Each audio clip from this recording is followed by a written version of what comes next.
বিসমিল্লাহির রহমানির রহিম। আসসালামু আলাইকুম। ইসলামী প্রজাতন্ত্র ইরানের বিশ্ব কার্যক্রমের বাংলা অনুষ্ঠানে আপনাদের স্বাগত জানাচ্ছি। এখন শুনবেন সূরা বাকারার 255 নম্বর আয়াতের তেলাওয়াত ও তরজমা। আউযু বিল্লাহি মিনাশ শাইতানির রাজীম। বিসমিল্লাহির রহমানির রহিম। আল্লাহু লা ইলাহা ইল্লা হুয়াল হাইয়ুল কাইয়্যুম লা তা'খুযুহু সিনাতুন ওয়া লা নাওম له ما في السماوات وما في الأرض من ذا الذي يشفع عنده إلا بإذنه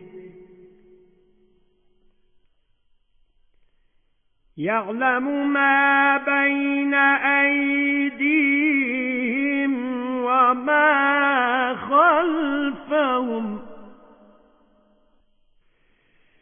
ولا يحيطون بشيء من علمه إلا بما شاء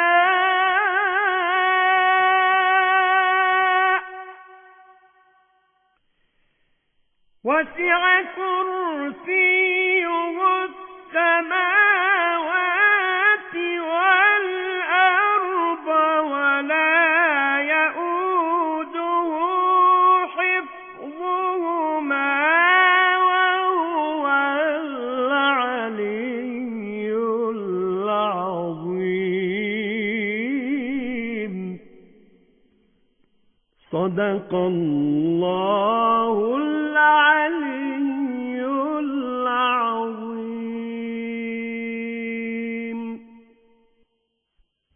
বিসমিল্লাহির রহমানির রহিম। আল্লাহ ছাড়া অন্য কোনো মাবুদ নেই, তিনি জীবিত, সবকিছুর ধারক। তাকে তন্দ্রা এবং নিদ্রা স্পর্শ করতে পারে না। আকাশ ও পৃথিবীতে যা কিছু আছে সবই তাঁর। এমন কে আছে তাঁর কাছে তাঁর অনুমতি ছাড়া সুপারিশ করবে? বান্দাদের সামনে কিংবা পেছনে যা কিছু রয়েছে সবকিছুর ব্যাপারেই তিনি জানেন। তিনি যেটুকু ইচ্ছা করেন তা ব্যতীত তাঁর জ্ঞানের কিছুই তারা আয়ত্ত করতে পারে না। তাঁর সিংহাসন আকাশমণ্ডলী ও পৃথিবী জুড়ে পরিব্যাপ্ত, আর এগুলোকে ধারণ বা রক্ষণাবেক্ষণে তিনি ক্লান্ত হন না। তিনি সর্বোচ্চ এবং সর্বাপেক্ষা মহান। সাদাকাল্লাহুল আলিয়্যুল আযীম। শ্রোতা বন্ধুরা, অর্থসহ পবিত্র কুরআনের তেলাওয়াত শুনলেন। আজ বৃহস্পতিবার 25 ফেব্রুয়ারি, 12 ফাল্গুন এবং ফার্সি 7 ইসফান। রেডিও তেহরানের শান্ত অধিবেশনের বাংলা অনুষ্ঠানে আপনাদের সবাইকে স্বাগত জানাচ্ছি। আমি আশরাফুর রহমান। আমাদের এই অনুষ্ঠান সরাসরি সম্প্রচার করা হয় বাংলাদেশ সময় রাত 8:30টায়, ভারত সময় রাত 8টায় এবং তেহরান সময় সন্ধে 6টায়। আর প্রচারিত হয় বাংলাদেশ ও ভারতে শর্টওয়েভ 31 মিটার ব্যান্ডে 9440 কিলোহার্টজে এবং সৌদি আরবে শর্টওয়েভ 25 মিটার ব্যান্ডে 9870 কিলোহার্টজে। ইন্টারনেটে আমাদের অনুষ্ঠান শুনতে এবং ওয়েবসাইট ভিজিট করতে লগ ইন করুন এই ঠিকানায় parstoday.com/bn। ফেসবুকে সরাসরি শুনতে পাবেন এই ঠিকানায় www.facebook.com/Radio Tehran BN। এবারে আজকের অনুষ্ঠান সূচি জানিয়ে দিচ্ছি। শুরুতেই থাকছে যথারীতি বিশ্ব সংবাদ। এতে থাকবে ঢাকা ও কলকাতা থেকে আমাদের সংবাদদাতাদের পাঠানো দুটি বার্তা।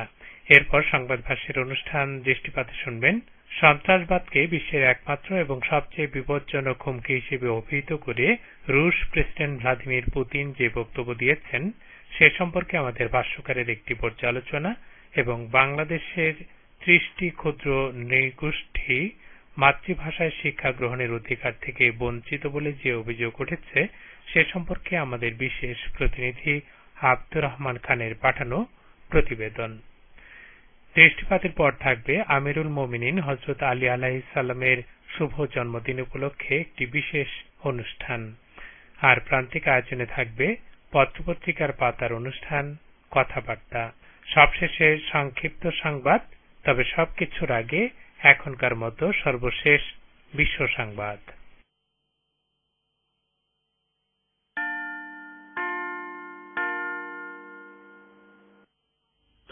রেডিও তেহরান, শুরু হচ্ছে বিশ্ব সংবাদ।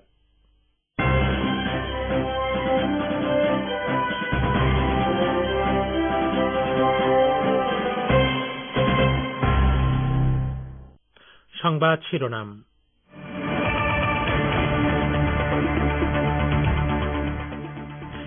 ইরানের প্রতিরক্ষা শক্তি পরমাণু অস্ত্রের উপর নির্ভরশীল নয় বলে জানালো তেহরান। ৩ মাসের মধ্যে মার্কিন নিষেধাজ্ঞা প্রত্যাহারের আহ্বান। আমেরিকাকে ইরান বিরোধী নিষেধাজ্ঞা প্রত্যাহার করতে বলল চীন। ইরানের ব্যাপারে গঠনমূলক পন্থা অবলম্বনের আহ্বান রাশিয়ার।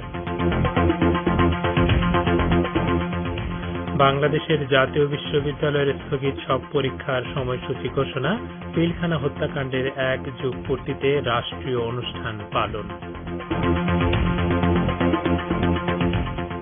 ভারতে সব ধরনের জ্বালানির দাম বৃদ্ধির অভিনব প্রতিবাদ জানালেন মুখ্যমন্ত্রী মমতা বন্দ্যোপাধ্যায়। ফিরহাদ হাকিমের স্কুটিতে চড়ে নবান্নে গেলেন তিনি।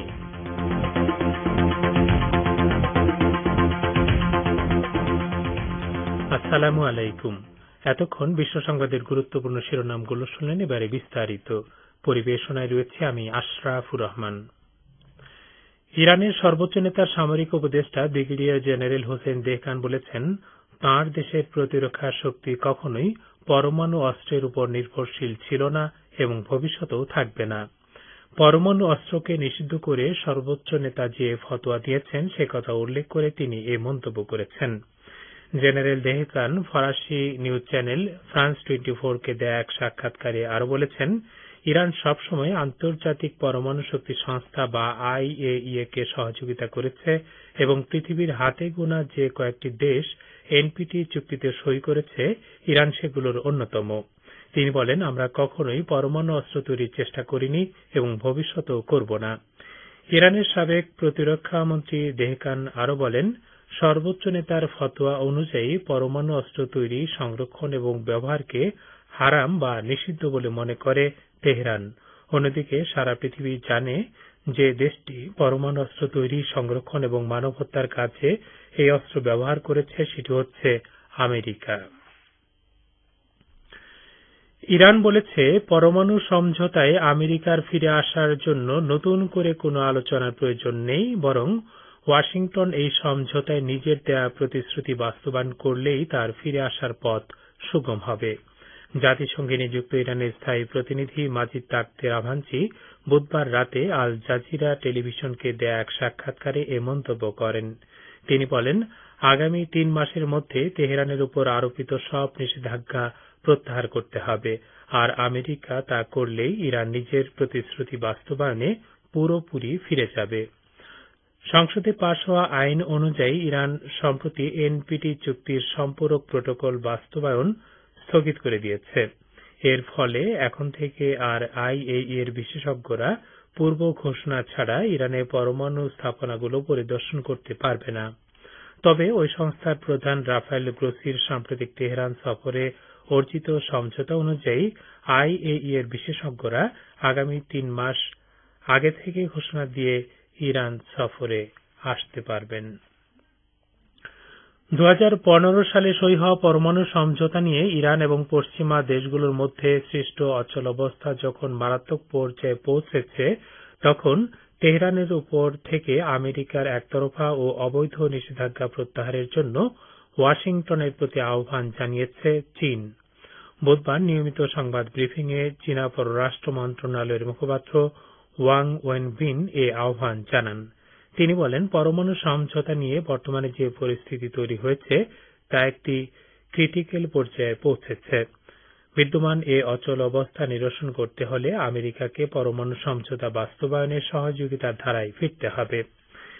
ইরানের পক্ষ থেকে পরমাণু সমঝোতার সম্পূরক প্রোটোকল বাস্তবায়ন স্থগিত করার কথা ঘোষণা দেওয়ার একদিন পর চীনের পররাষ্ট্র মন্ত্রণালয়ের মুখপাত্র এই মন্তব্য করলেন।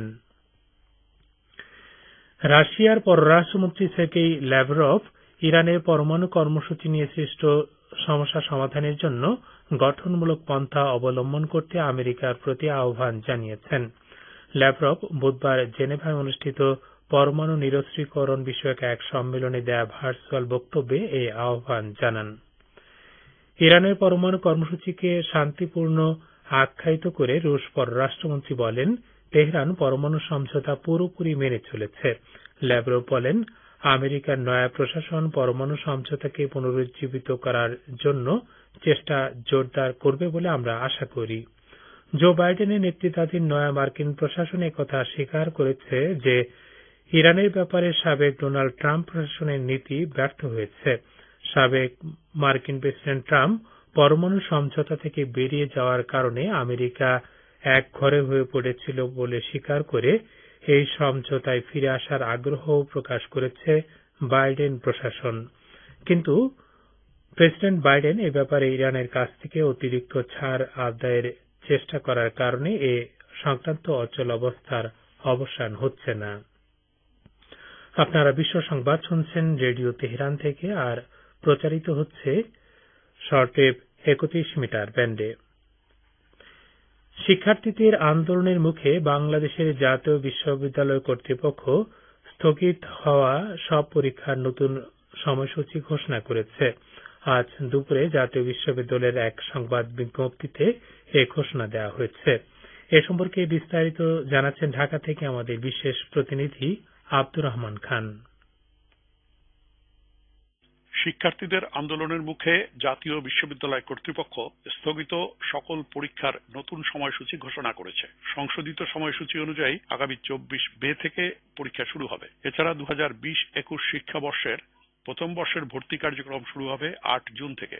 আজ বৃহস্পতিবার দুপুরে জাতীয় বিশ্ববিদ্যালয়ের এক বিজ্ঞপ্তিতে এই ঘোষণা দেওয়া হয়েছে। এর আগে জাতীয় বিশ্ববিদ্যালয়ের পরীক্ষা স্থগিত করার প্রতিবাদে আজ সকালে বিক্ষোভের চেষ্টাকালে রাজধানীর শাহবাগ মোড় থেকে 10 জনকে আটক করে পুলিশ।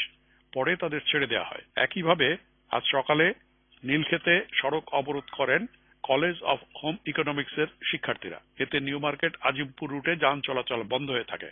একই দাবিতে আজকেও সড়ক অবরোধ করে বিক্ষোভ করেছে বরিশাল বিএম কলেজের শিক্ষার্থীরা। এর আগে ঢাকা বিশ্ববিদ্যালয়ের অধিভুক্ত 7 কলেজের শিক্ষার্থীরা পরীক্ষার স্থগিতাদেশ প্রত্যাহার, হল ও ক্যাম্পাস খুলে দেবার দাবিতে রাজধানীর নীলক্ষেতপুরে সড়ক অবরোধ করে বিক্ষোভ করেন। পরে চলমান ও ঘোষিত পরীক্ষাসমূহ শর্ত সাপেক্ষে অনুষ্ঠানের সিদ্ধান্ত জানায় শিক্ষামন্ত্রী ডাক্তার দীপুমণি। ওদিকে রাজশাহী বিশ্ববিদ্যালয়ের বিভিন্ন বিভাগের চলমান পরীক্ষায় স্থগিতাদেশ প্রত্যাহারের দাবিতে অবস্থান কর্মসূচি পালন করেছে শিক্ষার্থীরা। আজ বৃহস্পতিবার বেলা 11টার দিকে বিশ্ববিদ্যালয়ের প্যারিস রোডে তারা অবস্থান কর্মসূচি শুরু করে। দুপুর 1টায় বিশ্ববিদ্যালয় প্রশাসনের আশ্বাসে আগামী রোববার পর্যন্ত আন্দোলন স্থগিত করে শিক্ষার্থীরা। শিক্ষার্থীরা জানিয়েছেন, শিক্ষা মন্ত্রণালয়ের নির্দেশনায় বিশ্ববিদ্যালয় প্রশাসন চলমান সকল পরীক্ষা স্থগিত করেছে। পরীক্ষা শেষ হওয়া আমাদের জন্য জরুরি। ঢাকার 7 কলেজ তাদের পরীক্ষার দাবি আদায় করে নিয়েছে। এটি আমাদের বিশ্ববিদ্যালয়েও নেওয়া সম্ভব।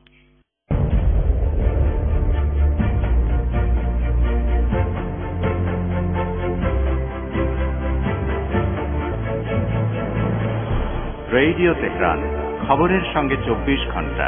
ভিজিট করুন আমাদের ওয়েব পেজ firstoday.com/bn।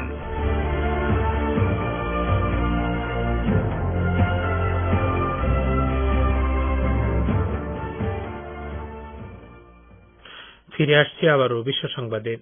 বাংলাদেশের রাজধানী ঢাকার পিলখানায় তৎকালীন বিডিআর সদর দপ্তরে সংঘটিত নৃশংস হত্যাকাণ্ডের ১ যুগ পূর্তিতে আজ নানা কর্মসূচি ও গভীর শ্রদ্ধার মধ্য দিয়ে নিহত সেনা কর্মকর্তাদের স্মরণ করা হয়েছে। ২০০৯ সালের এই দিনে ওই হত্যাকাণ্ডে ৫৭ জন সেনা কর্মকর্তা সহ প্রাণ হারান মোট ৭৪ জন। আজ সকাল ৯টার দিকে রাজধানীর বনানী সামরিক কবরস্থানে প্রেসিডেন্ট মোহাম্মদ আব্দুল হামিদ এবং প্রধানমন্ত্রী শেখ হাসিনার প্রতিনিধিরা নিহত সেনা কর্মকর্তাদের সমাধিতে পুষ্পস্তবক অর্পণের মধ্য দিয়ে শ্রদ্ধা নিবেদন করেন। পিলখানা হত্যাকাণ্ডে নিহত সেনা কর্মকর্তাদের স্বজনরাও বনানী সামরিক কবরস্থানে গিয়েছিলেন। দিনটি উপলক্ষে বর্ডার গার্ড বাংলাদেশ, বিজিবি কুরআনখানি, দোয়া এবং মিলাদ মাহফিলের আয়োজন করেছে। ভারতে একটানা পেট্রোল, ডিজেল এবং রান্নার গ্যাসের অস্বাভাবিক মূল্যবৃদ্ধির প্রতিবাদে পশ্চিমবঙ্গের মুখ্যমন্ত্রী ও তৃণমূল নেত্রী মমতা বন্দ্যোপাধ্যায় আজ স্কুটারে চেপে নিজ কর্মস্থল রাজ্য সচিবালয় নবান্নে গিয়েছিলেন। আজ রাজ্যের মন্ত্রী ফিরহাদ হাকিম তাঁকে ব্যাটারি চালিত স্কুটারে করে সচিবালয়ে নিয়ে যান। এ সময় তাদের উভয়ের গলায় ঝোলানো ছিল জ্বালানির মূল্যবৃদ্ধির প্রতিবাদে প্লেকার্ড। গতকাল মধ্যরাতে রান্নার গ্যাসের দাম সিলিন্ডার প্রতি ২৫ টাকা বেড়েছে। এভাবে কেন্দ্রীয় নরেন্দ্র মোদী সরকারের সময়ে জ্বালানি দাম বৃদ্ধির কারণে অভিনব উপায়ে প্রতিবাদ জানালেন মমতা বন্দ্যোপাধ্যায়। আজ নবান্নের সামনে সংবাদ সম্মেলনে মমতা বন্দ্যোপাধ্যায় জ্বালানির দাম বৃদ্ধির জন্য মোদী সরকারের তীব্র সমালোচনা করেন। সর্বভারতীয় যুবক তৃণমূল কংগ্রেস সভাপতি অভিষেক বন্দ্যোপাধ্যায় পশ্চিমবঙ্গের মতুয়া জনগোষ্ঠীকে অভয় দিয়ে বলেছেন, যতদিন মমতা বন্দ্যোপাধ্যায় বাংলায় জীবিত থাকবেন ততদিন কেউ আপনাদের ক্ষতি করতে পারবে না। তিনি আজ রাজ্যের ঠাকুরনগরে দলীয় এক সমাবেশে ওই মন্তব্য করেন। এ সম্পর্কে আরো জানাচ্ছেন কলকাতা থেকে আমাদের প্রতিনিধি আব্দুল হাকিম। সর্বভারতীয় যুব তৃণমূল কংগ্রেসের সভাপতি অভিষেক বন্দ্যোপাধ্যায় বলেছেন, যতদিন মমতা বন্দ্যোপাধ্যায় বাংলায় জীবিত থাকবে আপনাদের কেশাগ্র কেউ স্পর্শ করতে পারবে না। অভিষেক বন্দ্যোপাধ্যায় এমপি আজ বৃহস্পতিবার পশ্চিমবঙ্গের ঠাকুরনগরে দলীয় এক সমাবেশে মতুয়া সম্প্রদায়ের উদ্দেশ্যে ওই মন্তব্য করেন। অভিষেক বিজেপি নেতাদের টার্গেট করে বলেন, আপনাদের কাছে ভোটার পরিচয় পত্র আছে আর বলছে মতুয়াদের নাগরিকত্ব দেব। আরে কে ভাই তুমি নাগরিকত্ব দেয়ার? তোমার নিজের বাবার, দাদার, ঠাকুরদার কাগজপত্র নিয়ে বাংলায় পরের র্যালিতে দেখাবে, তারপরে মতুয়াদের কাছে কাগজ দেখতে চাইবে। অভিষেক বন্দ্যোপাধ্যায় আজ চীন ইস্যুতে কেন্দ্রীয় সরকারের তীব্র সমালোচনা করে বলেন, কি বলেছিল ঘুষপেটিয়া নিকালেঙ্গে, মনে আছে? ঘুষপেটিয়া। আর ওদিকে অরুণাচলে জনবসতি তৈরি করেছে চায়না গিয়ে। তো ঘুষপেটিয়া চায়নায় কি হচ্ছে বাবা? অরুণাচল প্রদেশে মোদির 56 ইঞ্চি বুকের ছাতি 5 ইঞ্চি হয়ে গেছে নাকি? আমরা তো চাই ভারতবর্ষের ভূখণ্ড যে দেশ দখল করার দুঃসাহস দেখাবে, সে পাকিস্তান হোক, বাংলাদেশ হোক, নেপাল হোক, ভুটান হোক বা চায়না হোক, তাকে কড়ায় গন্ডায় ইঞ্চিতে ইঞ্চিতে জবাব দেওয়া হোক। অভিষেক বন্দ্যোপাধ্যায় আজ স্লোগান তোলেন, বহিরাগতদের বিদায় দিন। উপস্থিত জনতা এ সময় সমস্যারে বলেন, বাংলা নিজের মেয়েকে চায়। স্লোগান ওঠে, মোদি আসে মোদি যায়, জবাব আসে বাংলা নিজের মেয়েকে চায়। বলছিলেন কলকাতা থেকে আমাদের প্রতিনিধি। একবিংশ শতাব্দীর প্রথম 2 দশকে সন্ত্রাসবাদের ব্যাপক বিস্তার বেড়েছে। বিশ্বের বিভিন্ন অঞ্চলে, বিশেষ করে পশ্চিম এশিয়া এবং ইউরোপে সন্ত্রাসবাদী গোষ্ঠীগুলোর তৎপর হয়ে ওঠার বিষয়টি হুমকি হয়ে দাঁড়িয়েছে। সন্ত্রাসী গোষ্ঠীগুলোর ওই হুমকি মোকাবেলা করার প্রয়োজনীয়তা এখন আগের তুলনায় দ্বিগুণ বেড়েছে। 2021 সালের জানুয়ারিতে মার্কিন কংগ্রেসে হামলার ঘটনা প্রমাণ করেছে যে পশ্চিমা বিশ্বের অভ্যন্তরে নতুন ডানপন্থী সন্ত্রাসী দল গড়ে উঠেছে। সেই সঙ্গে উগ্র নব্য নাৎসিবাদও বিস্তার লাভ করেছে। এ বিষয়টি বিবেচনায় নিয়ে রুশ প্রেসিডেন্ট ভ্লাদিমির পুতিন সন্ত্রাসবাদকে তার দেশ এবং বিশ্বের জন্য সবচেয়ে বড় হুমকি বলে অভিহিত করেছেন। রুশ ফেডারেল সিকিউরিটি সার্ভিসের প্রধানের সাথে বৈঠককালে তিনি ওই মন্তব্য করেন। তাইওয়ান প্রণালীতে মার্কিন যুদ্ধজাহাজ চালানোর নিন্দা জানিয়ে চীনের সামরিক বাহিনী বলেছে, এ ধরনের পদক্ষেপের মাধ্যমে আমেরিকা আঞ্চলিক শান্তি এবং স্থিতিশীলতা নষ্ট করছে। তাইওয়ান প্রণালী চীনের মূল ভূখণ্ড থেকে তাইওয়ানকে আলাদা করেছে। আজ চীনের সামরিক বাহিনীর পূর্বাঞ্চলীয় কমান্ডের মুখপাত্র এক বিবৃতিতে তাইওয়ান প্রণালীতে মার্কিন যুদ্ধজাহাজ পরিচালনার নিন্দা জানান। গতকাল মার্কিন সামরিক বাহিনী তাইওয়ান প্রণালীতে guided missile destroyer USS Curtis Wilbur নিয়ে চীনকে শক্তি প্রদর্শন করে। শ্রোতা বন্ধুরা, আর এর সঙ্গে শেষ হচ্ছে আজকের বিশ্ব সংবাদ। এতক্ষণ সঙ্গ দেওয়ার জন্য আপনাদের সবাইকে অসংখ্য ধন্যবাদ।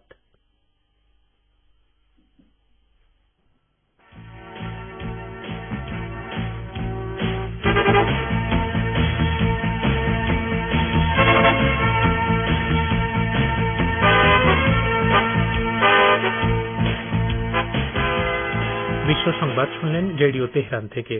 এবারে আমন্ত্রণ জানাচ্ছি সংবাদ ভাষ্যের অনুষ্ঠান দৃষ্টিপাতে। পশ্চিম এশিয়া এবং ইউরোপের সন্ত্রাসবাদের বিস্তার এখন হুমকি হয়ে উঠেছে। বিষয়টি বিবেচনায় নিয়ে রুশ প্রেসিডেন্ট ভ্লাদিমির পুতিন গতরাতে বিশ্ববাসীর সচেতনতামূলক কিছু কথা বলেছেন। বিস্তারিত সংবাদ ভাষ্যটি শুনুন নাসির মাহমুদের পরিবেশনায়। একবিংশ শতাব্দীর প্রথম 2 দশকে সন্ত্রাসবাদের বিস্তার ব্যাপক বেড়েছে। বিশ্বের বিভিন্ন অঞ্চলে, বিশেষ করে পশ্চিম এশিয়া এবং ইউরোপে সন্ত্রাসবাদী গোষ্ঠীগুলো তৎপর হয়ে ওঠার বিষয়টি হুমকি হয়ে দাঁড়িয়েছে। সন্ত্রাসী গোষ্ঠীগুলোর ওই হুমকি মোকাবেলা করার প্রয়োজনীয়তা এখন আগের তুলনায় দ্বিগুণ বেড়ে গেছে। 2021 সালের জানুয়ারিতে মার্কিন কংগ্রেসে হামলার ঘটনা প্রমাণ করছে যে পশ্চিমা বিশ্বের অভ্যন্তরে নতুন ডানপন্থী সন্ত্রাসী দল গড়ে উঠেছে। সেই সঙ্গে উগ্র নব্য নাৎসিবাদও বিস্তার লাভ করছে। এই বিষয়টি বিবেচনায় নিয়ে গতকাল সন্ধ্যায় রুশ প্রেসিডেন্ট ভ্লাদিমির পুতিন সন্ত্রাসবাদকে তার দেশ ও বিশ্বের জন্য সবচেয়ে বড় হুমকি বলে অভিহিত করেছেন। রুশ ফেডারেল সিকিউরিটি সার্ভিসের প্রধানের সাথে বৈঠককালে তিনি ওই মন্তব্য করেন। পুতিন বলেন, সন্ত্রাসবাদই বিশ্বের একমাত্র এবং সবচেয়ে বিপজ্জনক হুমকি। সন্ত্রাসবাদ মোকাবেলার জন্য স্থায়ী ও কার্যকর পদক্ষেপ নেওয়া প্রয়োজন। রাশিয়া দীর্ঘদিন ধরে দেশের অভ্যন্তরে তো বটেই, বিশেষ করে উত্তর ককেশাসে উগ্রপন্থীদের মোকাবেলা করে যাচ্ছে। উগ্রপন্থীরা রাশিয়ায় একাধিক সন্ত্রাসী অভিযান চালিয়েছে। পুতিনের মতে 2020 সালে রাশিয়ায় অন্তত 72টি সন্ত্রাসী ঘটনা প্রতিহত করা হয়েছে। পুতিন এই ক্রমবর্ধমান হুমকিকে খুবই গুরুত্বের সাথে বিবেচনা করে তাকে সুসংহত ও ব্যাপকভাবে মোকাবেলা করার উপর গুরুত্ব আরোপ করেছেন। পুতিন বারবার এই ইস্যুটির বিপদ সম্পর্কে বিশ্ববাসীকে সতর্ক করেছেন এবং দেশগুলিকে এই হুমকি মোকাবেলার আহ্বান জানিয়েছেন। মিস্টার পুতিন বলেন, সন্ত্রাসবাদ বিকাশের গুরুত্বপূর্ণ কারণগুলির একটি হল পশ্চিমা, বিশেষ করে আমেরিকার দ্বিমুখী অবস্থান। রাষ্ট্রবিজ্ঞানী ইভান ইপোলিটভের মতে সাম্প্রতিক বছরগুলোতে মার্কিন টার্গেট ছিল তাদের বৈদেশিক নীতিকে এগিয়ে নিয়ে যাওয়ার হাতিয়ার হিসেবে সন্ত্রাসবাদ ও চরমপন্থাকে ব্যবহার করা। এর ফলে পশ্চিম এশিয়ার দেশগুলোকে যেমন দুর্বল করা যাবে, তেমনি সন্ত্রাসবাদ এবং চরমপন্থা বিকাশের ক্ষেত্রও তৈরি হবে। বিশ্ববাসীর সচেতনতা তাই এখন সময়ের দাবি।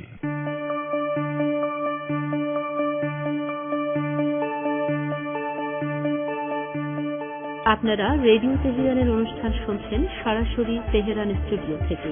ইন্টারনেটে আমাদের অনুষ্ঠান প্রতিদিন শুনুন এই ঠিকানায় parstoday.com/bn। ফেসবুক লাইভে যোগ দিন এই ঠিকানায় facebook.com/Radio Tehran BN। আমাদের কাছে ইমেল করার ঠিকানা radioteheran1982@gmail.com। দৃশ্যপথে এবার বাংলাদেশ প্রসঙ্গ। গত 21শে ফেব্রুয়ারিতে আন্তর্জাতিকভাবে পালিত হয়েছে মাতৃভাষা দিবস। তবে মাতৃভাষা দিবসের সূতিকাগার এই বাংলাদেশের ক্ষুদ্র নৃগোষ্ঠী তাদের নিজ নিজ মাতৃভাষার লেখাপড়া করার সুযোগ পাচ্ছে না। এ সম্পর্কে সংশ্লিষ্ট মহলের প্রতিক্রিয়া সহ প্রতিবেদন করেছেন ঢাকা থেকে আমাদের বিশেষ প্রতিনিধি আব্দুর রহমান খান। এই 21শে ফেব্রুয়ারি বিশ্ববাসী গৌরবের সাথে পালন করেছে আন্তর্জাতিক মাতৃভাষা দিবস। তবে এই গৌরবের দিনেও বেদনার কথা হচ্ছে, মাতৃভাষা দিবসের সূতিকাগার এই বাংলাদেশের ক্ষুদ্র নৃগোষ্ঠী তাদের নিজ নিজ মাতৃভাষায় লেখাপড়ার সুযোগ পাচ্ছে না। বাংলাদেশে অবস্থিত আন্তর্জাতিক মাতৃভাষা ইনস্টিটিউটের এক হিসাব বলছে, দেশে বাংলা ভাষার বাইরে বর্তমানে 40টির মতো জীবন্ত ভাষা রয়েছে। তার মধ্যে 34টি হচ্ছে ক্ষুদ্র জাতিসত্তার ভাষা। আর এসব ভাষায় কথা বলে বাংলাদেশের 50টির মতো জাতিসত্তার প্রায় 28 লাখ লোক। বাংলাদেশের 2010 সালের শিক্ষানীতি অনুযায়ী এসব জাতিসত্তার প্রাথমিক শিক্ষা তাদের মাতৃভাষাতেই দিতে হবে। যেসব জাতিগোষ্ঠীর সংখ্যা বেশি এবং যাদের ভাষার লিখিত রূপ আছে এমন 6টি ভাষায় বই ছাপিয়ে কার্যক্রমটা শুরু করা হবে বলে তখন সিদ্ধান্ত নেওয়া হয়েছিল। এই সিদ্ধান্ত গ্রহণের 7 বছর পর 2017 সালে প্রথমবারের মতো ক্ষুদ্র জাতিসত্তার শিক্ষার্থীদের জন্য গারো, সাদ্রি, চাকমা, মারমা ও ত্রিপুরা এই 5টি ভাষায় প্রাথমিক বিদ্যালয়ের জন্য 3টি বই প্রকাশ করেছে সরকার। তবে রোমান হরফ নাকি বাংলা হরফ এই বিতর্কে আটকে যায় সাঁওতালি ভাষার প্রাথমিক পাঠ্য বই রচনার কাজ। আর বাকি 30টির মতো ক্ষুদ্র জাতিসত্তার বিষয়ে এখনো কোনো উদ্যোগ দেখা যাচ্ছে না।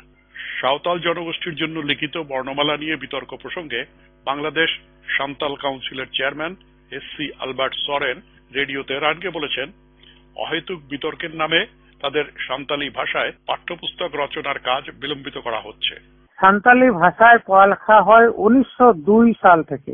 1862 এর আগে রোমান হরফ দিয়ে লেখা হতো। তারপরে সেটাকে সংশোধন করে এটা লেপসাস নামে একজন নৃবিজ্ঞানী ছিলেন, উনি অবশ্য মিশনারি ছিলেন, উনি এটাকে রেকটিফাই করে এটা 1863 থেকে এটা সাঁওতালি হরফে রূপান্তরিত করা হয়। তো আমরা এটা মানুষ যেটা বলে এদের কোনো অ্যালফাবেট নেই, এটা আমরা সমর্থন করি না। তিনি জানান, সাঁওতালদের নিজস্ব বর্ণমালা নিয়ে 100 বছর ধরে লেখাপড়া চলছে। সে ভাষার বদলে তাদের উপরে চাপিয়ে দেয়া বাংলা তারা গ্রহণ করবে না। ওদিকে সরকারের দীর্ঘসূত্রিতায় আটকে থেকে অপেক্ষা না করে সিলেটের চা অঞ্চল শ্রীমঙ্গল উপজেলা নির্বাহী কর্মকর্তা উপজেলায় বসবাসকারী ক্ষুদ্র জাতিগুলোর জন্য রোমান হরফে বই ছাপার উদ্যোগ দিয়েছে। তারই তত্ত্বাবধানে চা বাগানের সাদ্রি, খাসিয়াদের খাসি, গারোদের মান্দি, মণিপুরীদের মৈতই এবং পাঙ্গন এই 5 ভাষায় বই প্রকাশ করেছে উপজেলা পরিষদ। একটি অনুকরণীয় দৃষ্টান্ত স্থাপন করে গত 21 ফেব্রুয়ারি শ্রীমঙ্গলের সরকারি বেসরকারি 84টি বিদ্যালয়ের ক্ষুদ্র জাতিসত্তার শিক্ষার্থীদের মধ্যে ছাপানো প্রায় 4000 বই বিতরণ কর্মসূচি সূচনা করা হয়েছে। প্রতিবেদনটি শুনলেন, আর এরই মধ্য দিয়ে শেষ হল সংবাদ ভাষার অনুষ্ঠান দৃষ্টিপাত। এখন রয়েছে